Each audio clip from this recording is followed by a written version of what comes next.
j'interviens sur deux points. La première partie, c'est l'utilisation de la 3D dans l'enseignement en général, et surtout on va faire une étude de cas sur l'anatomie humaine. Donc on a développé tout un tas de technologies, de contenus avec de la 3D. Qu'est-ce que ça implique dans l'enseignement? Qu'est-ce que ça apporte? Qu'est-ce que ça améliore? Et quels sont les usages? Comment on observe ça? Comment les étudiants utilisent ça?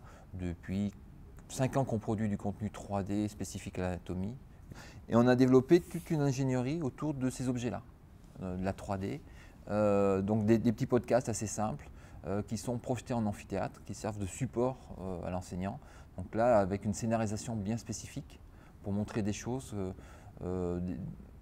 C'est souvent des vues de l'esprit, on construit des images mentales pour simplifier le propos, pour marquer les étudiants. Donc là, on a une chance, c'est que c'est comme la pâte à modeler numérique, on fait ce qu'on veut, quoi. Donc on peut partir d'objets.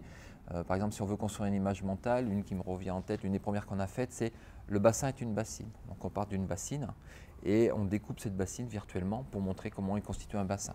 Mais pour aller un peu plus loin, donc il y a ces objets qui servent en amphi, donc pour montrer des choses, vraiment marquer les étudiants, leur montrer des choses, les simplifier, ou même montrer des choses qu'on ne peut pas voir dans la vraie vie. C'est pas facilement, par exemple, facilement observable. Les ligaments croisés internes dans les genoux, c'est super compliqué à voir en IRMN, des choses comme ça. Avec la 3D, on peut vraiment montrer des choses.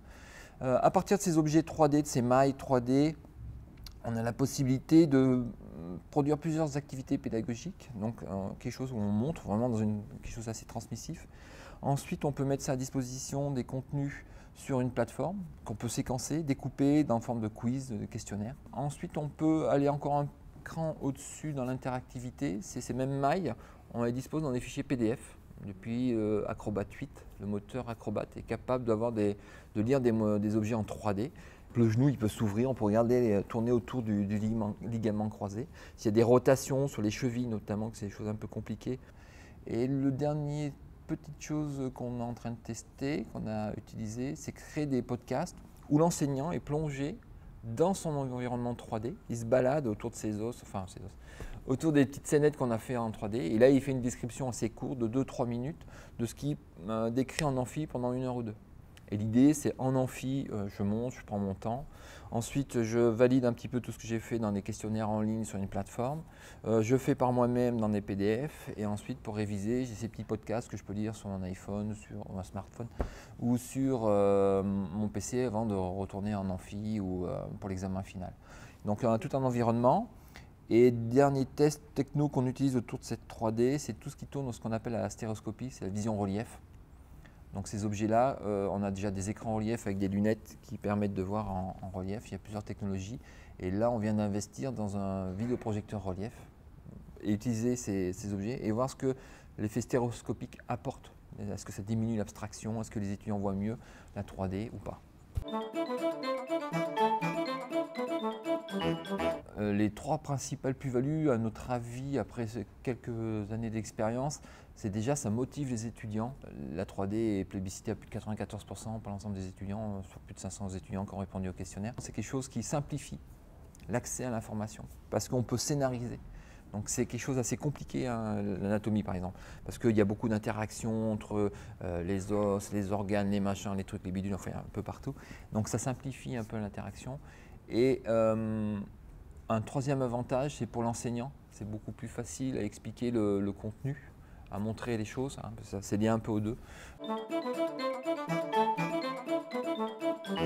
Comment c'est scénarisé? C'est les enseignants qui avaient besoin de ça. Ils avaient besoin de montrer des choses. Ils arrivaient avec des squelettes, ils arrivaient avec des choses. Mais un squelette dans un amphithéâtre, à moins d'avoir une caméra et puis de montrer, de faire des zooms, c'est pas évident. Et puis le squelette, il est déjà complexe. C'est pas simple, un squelette, c'est pas simplifié. Tandis que là, on part d'objets simples, comme une pâte à modeler, et on modélise jusqu'à arriver à la réalité. Ce n'est pas arrivé du jour au lendemain, c'est une lente maturation de la part des enseignants. Et la spécificité de notre équipe, c'est que nous, on est intégrés dans l'université. Donc les profs viennent nous voir sur le projet quand ils veulent. Et le projet, il n'est jamais fini. On construit ça au fur et à mesure, en interaction avec les étudiants. L'avenir, c'est la vision stéréo, c'est la réalité augmentée, c'est de pouvoir diffuser encore plus ces contenus dans différents publics. Le coût, c'est hors de prix. Pour un établissement ou pour un prof, c'est pas possible. Et là, l'idée, c'est que nous, on mutualise en fait pour l'ensemble des universités françaises cette expérimentation. Enfin, c'est même plus une expérimentation depuis 5 ans. C'est-à-dire que c'est financé essentiellement ce qu'on appelle les UNT, universités numériques thématiques. Donc, ça dépend du ministère de l'enseignement supérieur. Et donc, comme c'est un financement public, tous les contenus qu'on crée à partir de ce financement-là est librement accessible sur Internet. Voilà. Et pour donner une idée, on a entre 100 et 150 000 € par an.